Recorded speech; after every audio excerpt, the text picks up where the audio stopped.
Hey everybody, we're about to get started. Today we're going to have Mike Morris, who has over 33 years of experience in cybersecurity and digital forensics, including a 25-year career at the FBI, time at PwC, and he was the director of IT security for a Fortune 500 energy company. He currently serves as the program chair for cybersecurity undergraduate programs at Western Governors University, and today he's going to teach you how to phish. So please give Mike Morris a round of a hand.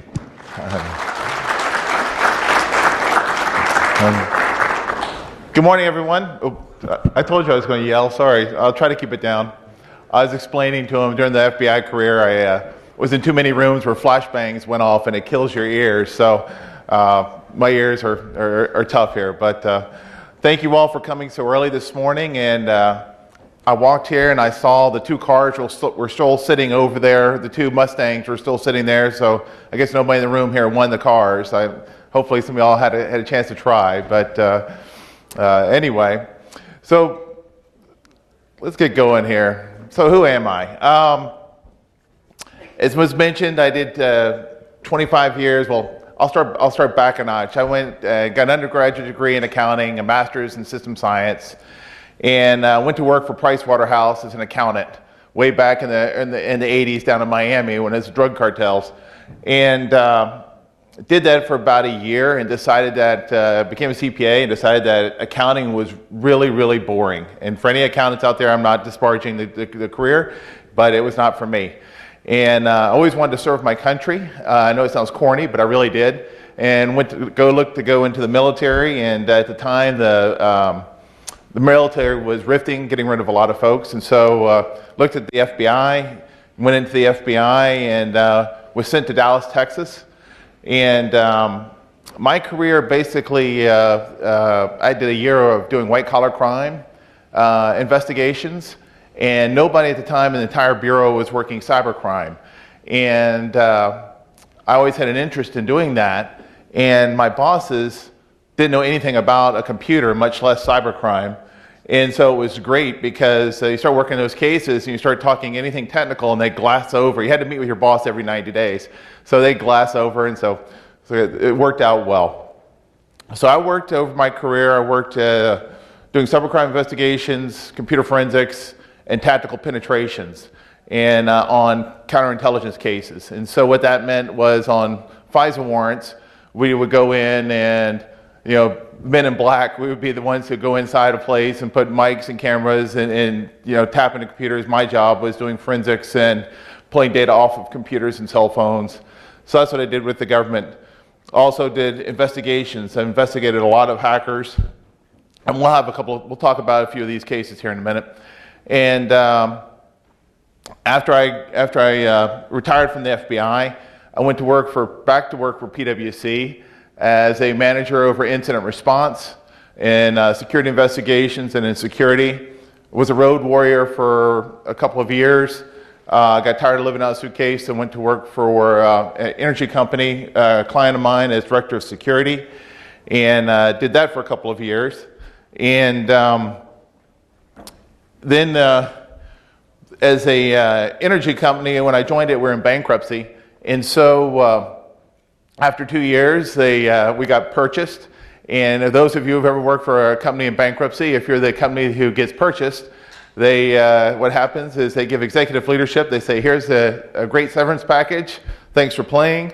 And, so I live in Dallas. And so I live in the east part of Dallas. And most of the jobs were in the west and in the north. And it's going to be about an hour-and-a-half drive. And I was like, well, after all this time in this career, what do I really want to do? And so I decided I wanted to teach. I did a lot of teaching through the State Department. And so I decided that I wanted to teach. And I started researching, and I came across WGU. And a couple of things that really drove me to it. One, it was an online school, completely online, started in 1997. Just think about what the internet looked like in 1997. It's completely nonprofit. It was actually started by 19 governors who had a need to have teachers, and so they needed a way to educate folks to become teachers. And so they came together, formed a nonprofit. It's been extremely successful. low-cost, affordable education. We actually have an affiliate school here in Missouri, and so I started with WGU as a course instructor, teaching cybersecurity in the master's programs, and then earlier this year became the program chair, meaning I'm over the undergraduate cybersecurity programs. So that's me. All right, let's talk a little bit about hackers. Hackers are like intelligence officers. So, and I'm a big walker. I like to walk on the stage, but I'm going to stay over here. Has everybody seen Jurassic Park at some point in their life? Yes, right? Well, I have a bottle of water up here, okay, and it's sitting up on this next to this podium. And every time I walk, the water in there looks like a sea going back and forth like this. And this thing is creaking and everything up here. So I think I've hit maximum density up here on this stage. So I'm going to stay close over here so that you don't see me crash and burn up here on stage and on camera. So let's talk about hackers. So again, intelligence officers and hackers, both are highly intelligent. They really are. They're very detail-oriented. And I'm not going to read down the slides, but you can see the different things. They're great problem solvers. They're very intelligent individuals. Now, you're asking me, well, how do I know? So I'll tell you a case. So back in the early 90s, I was the first one to actually worked with our team of engineers at Quantico, and we developed a data monitor. And so what happened was we got word from a source. I had a source. In the FBI, one of your KSAs, if you will, is to develop and recruit individuals to become sources. And so I had a source, and he was a private detective, and he was approached by a group of individuals who said, we can get you any information you need. You want phone numbers of folks, you want phone records, you want, I was like, so what? And they started going, you want to have credit changed? You want to have your credit rating changed from a really bad to really good? We can do that. You want to have listened in on phone calls anywhere in the United States? We can do that. You want to have, and I can talk about this because it's been out in public record and on the news, you want to have Sprint cards, as many as you possibly want to make phone calls? We can do that. I was like, okay, it's getting better. The case is looking a little bit better. And he goes, oh yeah, the other thing, they said they have full access to the system. It's called NCIC. And then they can run criminal checks whenever they want on anybody. Is that interesting? I said, bingo, you got it. That's an interesting case. So we started looking at this group, and we developed probable cause. And so it's not like TV to where you can just automatically go and run and turn something on and listen in on people. Or it takes stacks of paper. It takes probable cause. You go before a judge, and they go through everything. And it's a good process. The individuals in me, the law enforcement side of me wanted it immediate like they did on TV. The individual of me no, I want the paper to be that tall, because I want to show that you really have probable cause to go in there. Anyway, after going through that, we actually set up a data monitor. And so back in those days, that first one was analog, which meant that we had to catch the phone line coming out of the hacker's house. Before it went to the CO, we had to be somewhere in that loop. So we set up across from the CO, had the first part of the phone company. So we caught the line coming in, and so we were able to put a monitor on that, a tap. And so we were then able to see everything that they did, all the keystrokes they made, all the companies they went into. Meanwhile, we also had all their phones tapped. And so as it got bigger and bigger, we tapped more and more phones. And so we're going across country on this. And so it was very interesting to see they ran it like a business. And they would actually have meetings every week. And they would go around the room. It was almost like a scrum meeting. How are you penetrating on AT&T? Well, I'm doing this, I'm doing that. Well, how are you doing on penetrating Sprint? Well, I'm working on this, this, and this. How are we doing on moving the cards? And they would run these meetings like this, and over these bridges, and it was very interesting to listen to.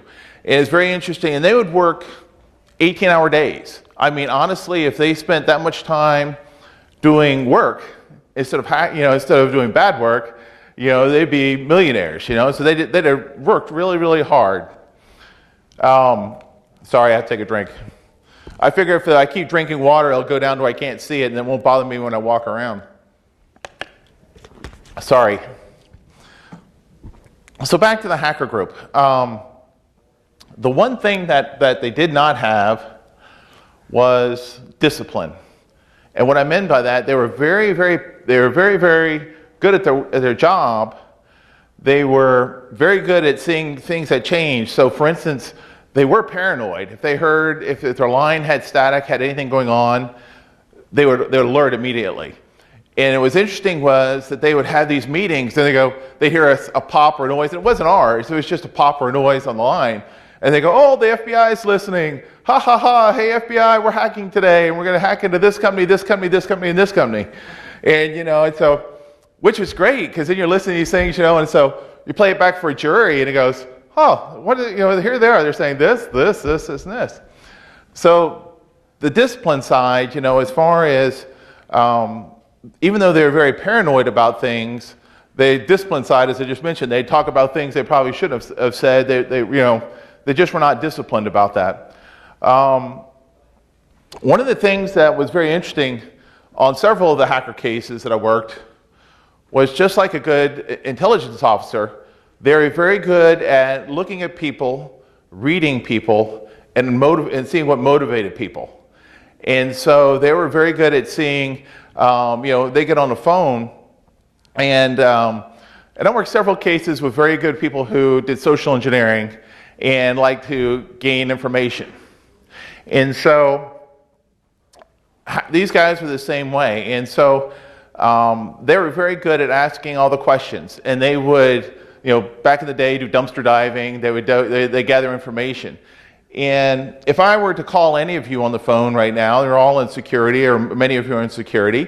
If I started asking you, 3 or 4 questions, hey, what's your job position, or what are you doing with this, or what are you doing with that? After about the second question, red lights would be going bing, bing, bing, and you'd hang up on me. Okay?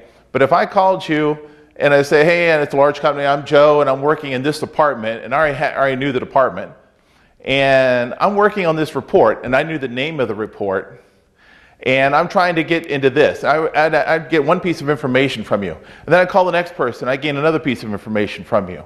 And so together, all those pieces of information allowed them to get into a company via social engineering. And so that enabled them to be able to be very successful. And that was with multiple individuals. One hacker who wrote a book, and I can't talk about his name, but I'm on LinkedIn with him, that I worked on his case. He was an incredible social engineer. He was not good at, he wasn't bad at hacking, but that wasn't his skill set. His skill set was social engineering. And he could talk anybody out about anything. And so in Dallas, there is a large phone company that I can't talk about, but that manufactured phones.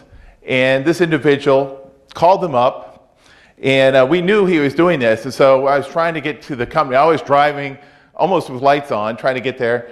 And he was able to talk the company out of all the source code for the newest phone before it got released, and had it up and had it in and out, in a matter of minutes.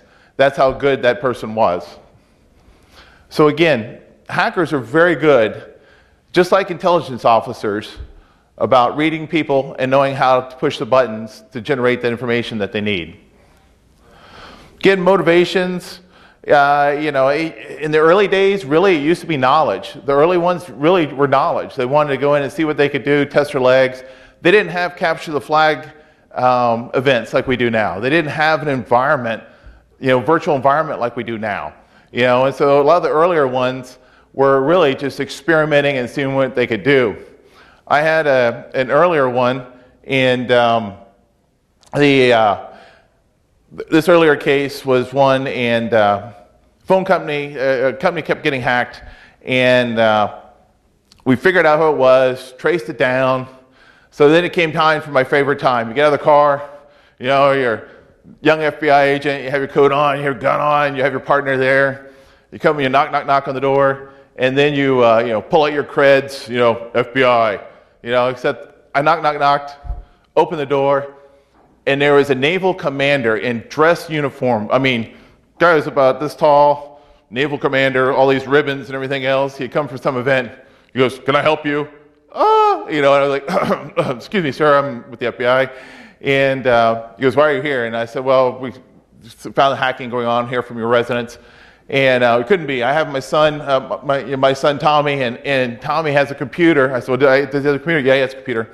"And what does he do with it?" "Oh, all he does is read it. He reads encyclopedia stuff, and he doesn't do too much stuff with it." "Oh, okay. Well, let's talk to Tommy. So, if you don't mind." And so then it turns out we didn't know how old Tommy was. Turned out he was younger than we could prosecute. So we're talking with him, and we laid out all the evidence. And Tommy goes, we're talking, he crumbles, and then he tells a story. Dad, of course, gets very mad. And I said, "Sir, understand?" I said, "I can't do anything to Tommy federally, but there are local statutes we could charge him with, or civilly they could do something with him, and it's totally up to you." And he goes, "Agent Morris," he goes, "I promise you that I will take care of this. This will never happen again." And he goes, "I give you my word." I said, "Okay." So myself and my partner, we're walking out the door, walking towards the car, and we're talking about how the interview went, and everything, and all of a sudden, boom, crash, bang, all this noise, and with cat-like reflexes. Yeah, right, I wish I had. But anyway, with cat-like reflexes, we turned around, and Tommy lived on the second story of the house.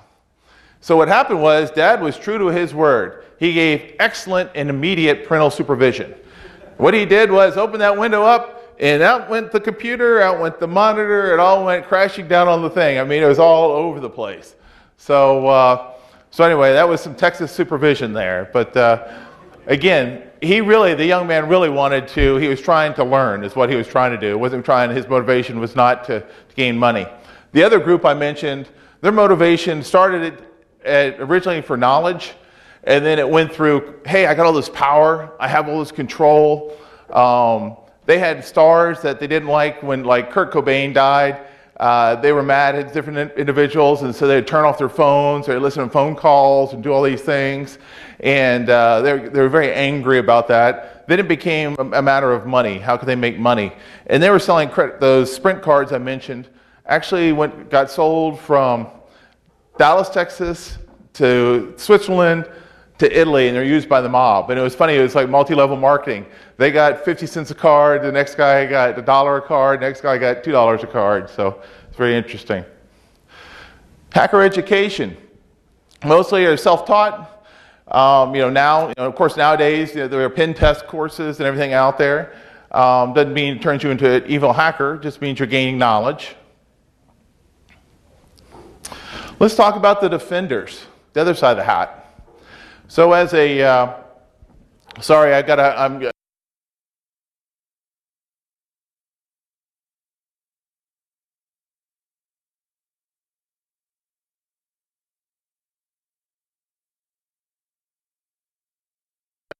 it's still rattling up here. I got to take some more water, sorry. The other side of the hat, from both the FBI perspective and the PwC perspective, we would come into companies, the barn has burned down, the doors of the corral are open, the cows have all gone, bad things have already happened, okay? And so then when you start digging into it, we had a speaker yesterday that went over policies, having policies, not having policies, almost every single time. You find that. I said, what was your policy? Do you guys have any policies in place? This is after you put out the fire. After you've figured out, stop the bleeding, you're now trying to fix things. You look at it, and there is no policies. There is no procedures. They didn't have that in place. The other things that when you start really digging into it, you had staffs that had, they're there working for paychecks, obviously. A lot of times the staffs are overworked. A lot of times the security staff was really the IT staff who also had 5 other hats they're wearing. I'm sure several people in the room have heard that, have lived that experience. At the time, until something bad happens, security is an afterthought. I mean, they don't really think about it. A lot of times the board doesn't think about it until they have the major boom. After the major boom, then the doors open and all the money flows in and you're able to actually fix things and do things that you'd want to do ahead of time. So, as far as trying to take control of an organization and handle a lot of things, it's tough. Defenders face a whole litany of items that they're trying to protect against. One of the hardest ones is insider attacks. I'll tell you two very quick ones on insider attacks. The first one was a sysadmin for a company that worked in Dallas who was over customs. And in customs, what I mean by customs, they handled all the custom paperwork all over the world. And so without this paperwork, bananas didn't ship. Without this paperwork, Toyotas didn't ship. And so what happened was this guy was an absolute horrible individual, harassed the female staff at the company, was fired, and before he fired, or actually they fired him, but they left his access up. They left so he was able to log back in. He changed 2 lines of code, and everything stopped for 2 weeks. So now it went from being a HR incident to now the company is going to owe millions of dollars, multiple millions of dollars, to companies all over the world because they can't ship as they're supposed to. Bananas rotted, Toyotas sat there, rusted, everything stopped. All because of 2 lines of code, all because they left his access up. And so that was one insider case. Another insider case, this was not a federal case. This was somebody called me, one of my friends called me and said, hey, I got a situation. We have a civil case going on. And I said, well, I can't work on civil cases. And he goes, well, I just want your opinion. I said, okay, so tell me the story. So the story is this. A large corporation in Dallas, a multinational corporation in Dallas, fired a vice president because he was searching pornography on the internet. Not child porn, but just pornography. Violated their policy, they fired him, boom. He had the newest, nicest computer anybody in that area had. It was sitting there. So he got walked out, the computer sat there. So nobody took any forensics on it, nobody took any copies of anything. They just fired him, boom, out the door. 6 months go by, and what happened during that period was Joe down the hall decided, hey, that computer and monitor is better than anything I have. He took it, went down to his desk, put it up, he started using it. 6 months go by. The guy who got fired is now on the golf course with his attorney playing golf. And he goes, yeah, I was wronged. I was really wronged. And the attorney goes, well, I'll look into it. So now they're asking for evidence. Well, there is no evidence. Well, show me the pictures. Well, we don't have any pictures. Well, show me the computer. Let my forensic expert look at the computer. Well, it's been used by people since, for 6 months. We don't have that. The end result, anybody want to guess?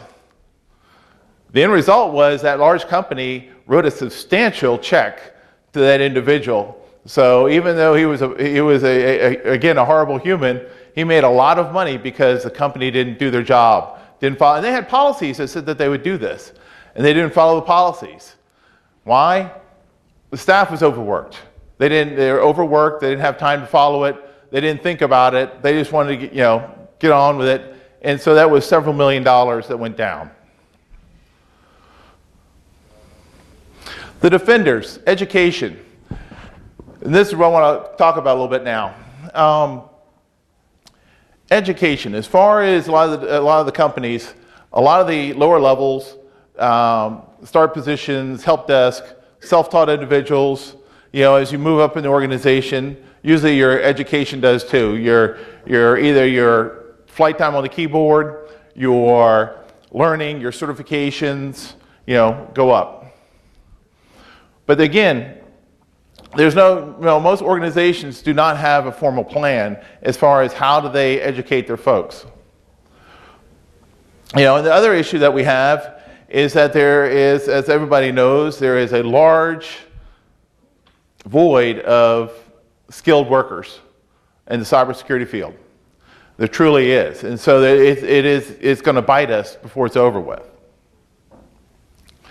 So one of the things that the federal government did, NIST, way back in 2008, they came up and they said, hey, we have a problem. We know that we don't have the employees that we need. We know there's going to be a shortfall. 2010, they formed the National Initiative for Cyber Education, NICE. And they said, you know what we need to do is we need to work together with government, industry, education, and come up with a way to educate individuals and make sure that we have actually a framework in place so that people can move from the help desk position to the CISO position. How do we do that? How do we get that going?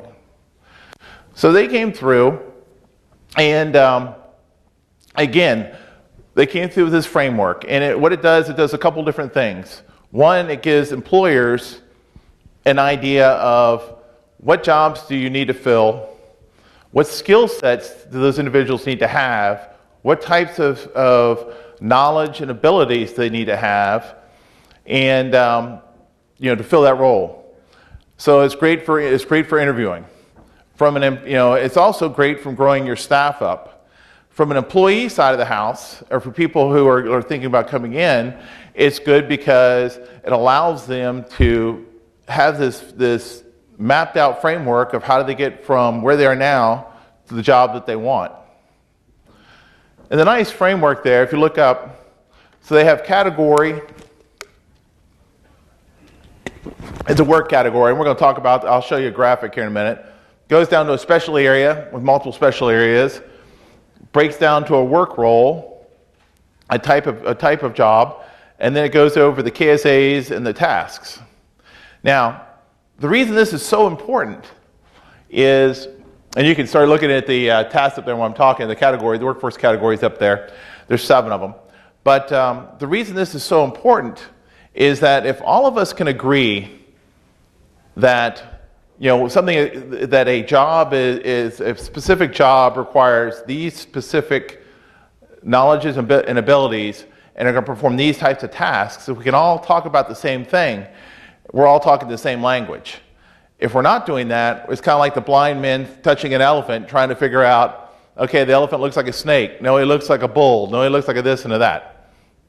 So the work roles that we have are broken down that they came up with: securely provision, operate, maintain, oversee and govern, and you can read through there, protect and defend, analyze, collect, and investigate. So those are the major workforce categories. And under each of those has specialty roles, special areas, work roles, and tasks that they perform. As an example, so let's talk about the work category is securely provision. I don't know if you can see it up there. Try to highlight it. And the special areas is systems architecture. Okay, so you can go in there and you can look and say, okay, if I need to get a systems architect or I want to become a systems architect, how do I do that? What do I have to have? And so it kind of walks you through. So first is knowledge. So knowledge is, what have I gained? What knowledge do I have? And so you can see up there, I don't know if you can read way back in the back there, but it talks about knowledge of computer networking, and it walks through a whole list. This is a partial list for that job role. There are multiple long lists there. The next thing is skills. Skills are what you can do tactily. What can you do hands-on keyboard? Okay, what can you do? And so it breaks down, as far as what skills do you have to be a systems architect. Then it goes down to abilities, and abilities are demonstrated behaviors. What can you do? What do you do daily that shows you have this? And then it gets down to tasks. What tasks do you have to complete in order to do your job in a day-to-day job? So, for instance, think of washing your car. Okay, if you were going to wash your car, what were all the tasks that you would have to do? Okay, so you have to know how to spray the car with water. You know how to clean it with soap. You have to know how to wash it back off with water. You need to know how to dry it. You need to know how to do the wheels. So each one of those is a work task. Same thing happens in NICE. Now, One of the things nice is the framework is excellent. I would highly encourage that you guys take a look at it out there. One of the things that they did is they worked a partnership with Burning Glass and with CompTIA under a federal grant, and they came up with CyberSeek. That you see there, www.cyberseek.org. I would highly recommend you guys to go out there and take a look at that site. It's an excellent site. It's interactive. You can actually, I pulled up Missouri just so you can see here, but you can click on any state there, and it'll go through and it'll tell you how many folks that they have right now with folks with that job skill. It'll tell you how many openings there are in that state for that job skill. It'll talk about where they are, where the state is as far as, so right now Missouri has a very low number of folks in the job skill. So they're actually understaffed, if you will. And so this is a great resource. If you're looking for a job, if you're looking for employees, it's a great resource. You can also, this is also part of CyberSeek. You can go in there, you can type in a job, you can type in a category of job, one of those specialty areas that I mentioned, or a work role that I mentioned. You can type it in, and then you can see how many job openings there are nationally. You can see the top skills that are requested to fill that job. You can then see what they do, common titles for that job, and the certifications they look for that type of job. As far as, I'm going to go back one. As far as knowledge goes, a lot of us really push ourselves every day to learn something new. A lot of times we have staff that do this, which is excellent. A lot of times we have staff that don't do that, and we have to encourage them. And education can come in many forms. Education can be formal education. Education could be online courses, that you take in, certification courses that you take in. Again, it comes in many forms. And so I would highly encourage, like I said, I would highly encourage you to look at the NICE framework. I'd highly encourage you to push yourself, push your staff, to stay on top of the curve, to stay current in everything, so that you can, again, help yourself and help your companies. As far as the hacker side goes and the phishing side goes, now as far as that's where education comes back into play. You always hear the story. If you give a person a fish, they can eat for a day.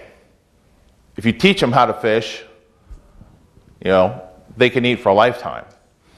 So as far as that's education. So again, if you can, learn how to fish, if you can learn how to do it as an education, you'll be very successful. Now, as far as what does all this really mean? I've talked about hackers. I've talked about staff and what happens. And so if people don't have the education to do their jobs, then it's an open field day for whether it's a state-sponsored attack, an internal attack. It can absolutely happen because they haven't followed either policy procedure, they haven't had the education to follow policy procedure, or they don't have the education to keep up and do their jobs. So it makes it tough. With that, that's all I have. I actually talked too fast through my speech. Any questions about hacking, about the FBI, about education? Please feel free to throw them out. Must be one question. Anybody? Yes, sir. So if we go back 10, 15 years, it's really hard to find any cybersecurity education at higher levels. Do you see a shift in the educational field, kind of getting more and more ingrained in the curriculum? Yes, thank you. Thank you. Going back 15 years ago, you had self-taught individuals, that rose through, that had field time. They could have been sysadmins, and they're interested in security, and so they kind of learned it on their own. They went out there and did it on their own.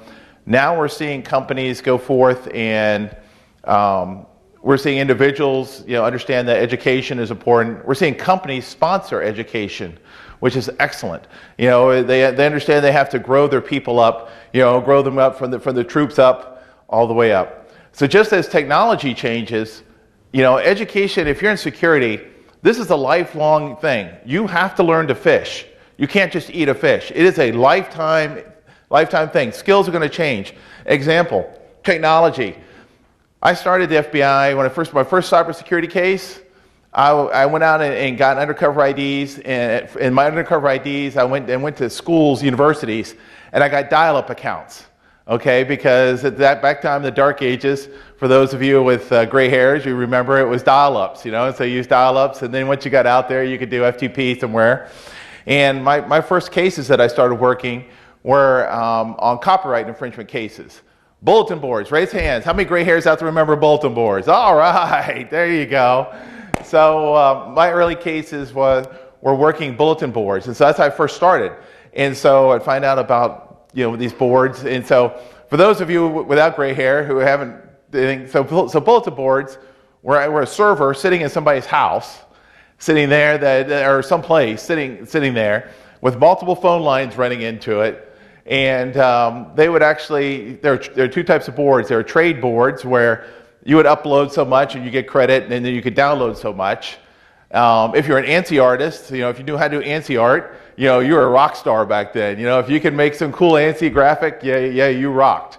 And so it gave you more access, so you could download more things.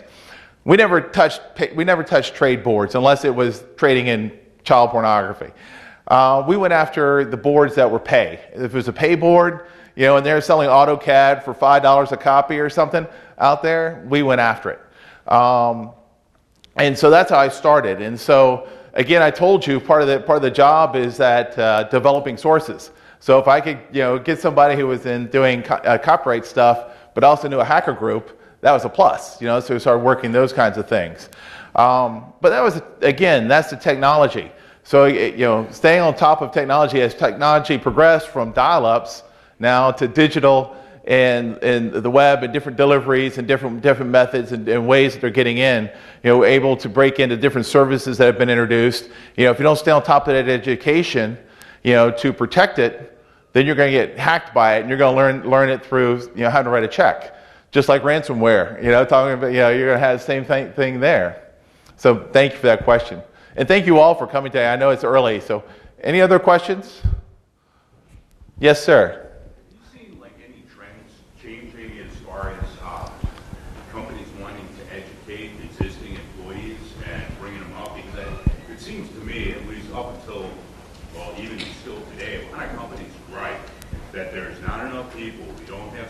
They don't want to pay for anything. They want you to walk in the door. Right. Knowing all this stuff, which costs thousands of dollars. Yeah. The question was for those in the back, we're seeing trends, changes in companies wanting to educate their employees that currently they want you to come in the door with those skill sets, versus being able to grow up. We are seeing, and so WGU, and I'm not sales pitching, but I'm just telling you what I know. So WGU partners with several companies to provide exactly that type of training. And so let's say that your company has a real need for going back to the NICE framework. Let's say that you have a company that has a real need for network administrators or systems administrators or whatever your need is. We can develop programs for them, working with them, and so they actually offer that as a benefit to their employees. And so we're seeing more and more companies because, again, it's kind of like, there's only, there's 5 people out here. Okay, well, you can only offer so much money or so many this, that, or whatever, and then they're gone. But I still need another 10. So if you don't grow them from within, as a benefit, help do that, then it's tough. But obviously it gets back to, I think we were talking yesterday. We were walking in talking about security is an afterthought. With a lot of companies, security is a cost center. Okay. Where's the profit in security? There is no profit in security. It's a cost center. Pay us, what do they generate? So again, security a lot of times is an afterthought. They don't want to pay for security until the incident, until you have the insider who steals something. until you have the hacker who hacks in and takes this large database, and now you're on the national news. Until you have ransomware that hits your company, everything stops to grinds to a halt. Then what they do is they open their piggy bank, and they're calling companies, they're calling consultants. Consultant, come! Here's this big wad of money. Come help me. Or they're calling the government. Hey, government, please come and help us. Arrest us. Arrest these bad people. So again, if you don't take care of it on the front end, it's going to bite you on the back end.